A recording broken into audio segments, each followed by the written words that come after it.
जय हिंद मेरे प्यारे साथियों। इस वीडियो में देंगे बीएड सेमेस्टर 3 के लिए मोस्ट इंपॉर्टेंट क्वेश्चन। देखिए दिया गया है कि मूल्यांकन के साधनों को स्पष्ट कीजिए।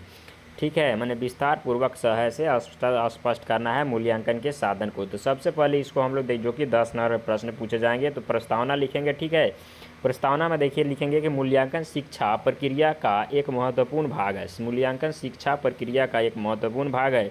इसका मुख्य उद्देश्य केवल यह जानना नहीं है कि विद्यार्थी ने परीक्षा में कितना अंक प्राप्त किए हैं, बल्कि यह भी जानना है कि उसने कितना सीखा, उसकी समझ की स्तर क्या है, उसका व्यवहार कैसा है, उसमें कौन कौन सी कौशल विकसित हुई है तथा किन किन किन क्षेत्रों में सुधार की आवश्यकता है। ठीक है, आगे देखिए दिया है इन सभी बातों को सही आकलन करने के लिए शिक्षक विभिन्न मूल्यांकन के साधन का उपयोग करते हैं। मूल्यांकन के साधनों के माध्यम है जिनकी सहायता से विद्यार्थियों को ज्ञान, कौशल, रुचि, अभिरुचि, व्यवहार, दृष्टिकोण तथा व्यक्तित्व का समग्र मूल्यांकन किया जाता है।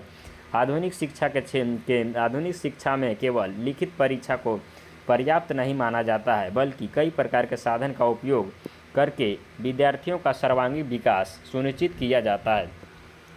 मूल्यांकन के प्रमुख साधन देंगे, कौन कौन से साधन है। तो मूल्यांकन के प्रमुख साधन देखिए दिया गया है। पहला देखिए है लिखित परीक्षा। ठीक है, रिटन टेस्ट मतलब लिखित परीक्षा है। मूल्यांकन के प्रथम साधन ऐसे लिखित परीक्षा है। ठीक है, लिखित परीक्षा सबसे अधिक प्रचलित एवं विश्वसनीय मूल्यांकन का साधन है। ठीक है, लिखित परीक्षा ऐसे सबसे अधिक प्रचलित एवं विश्वसनीय मूल्यांकन का साधन है। इससे विद्यार्थियों को प्रश्न पत्र दिया जाता है और वे लिखकर लिखित रूप से उत्तर देते हैं। इसमें प्रश्न पत्र दिया जाता है और उसे लिखित रूप से उत्तर देते हैं। ठीक है, आगे देखिए प्रकार देखिए है लिखित परीक्षा का प्रकार देखिए कई प्रकार से हो सकता है। निबंधनात्मक। ठीक है, निबंधात्मक प्रश्न मतलब निबंध के स्तर पर प्रश्न। ठीक है, दूसरा है लघु उत्तरीय प्रश्न। ठीक है, लघु उत्तरीय प्रश्न। ठीक है, फिर है वस्तुनिष्ठ प्रश्न। ठीक है, वस्तुनिष्ठ प्रश्न और आगे है बहुविकल्पी प्रश्न। ठीक है, तो लिखित परीक्षा में पूछे जाते हैं प्रश्न निबंधात्मक प्रश्न, लघु उत्तरीय प्रश्न, वस्तुनिष्ठ प्रश्न और एमसीक्यू बहुविकल्पी प्रश्न। ठीक है, उपयोग देखिए इसका उपयोग कहाँ किया जाएगा। तो विषय के ज्ञान का आकलन में किया जाएगा। समझ एवं स्मरण शक्ति की जांच में परीक्षा परिणाम तैयार करने में। ठीक है, लाभ देखिए क्या क्या है। तो अधिक विद्यार्थियों का एक साथ मूल्यांकन किया जा सकता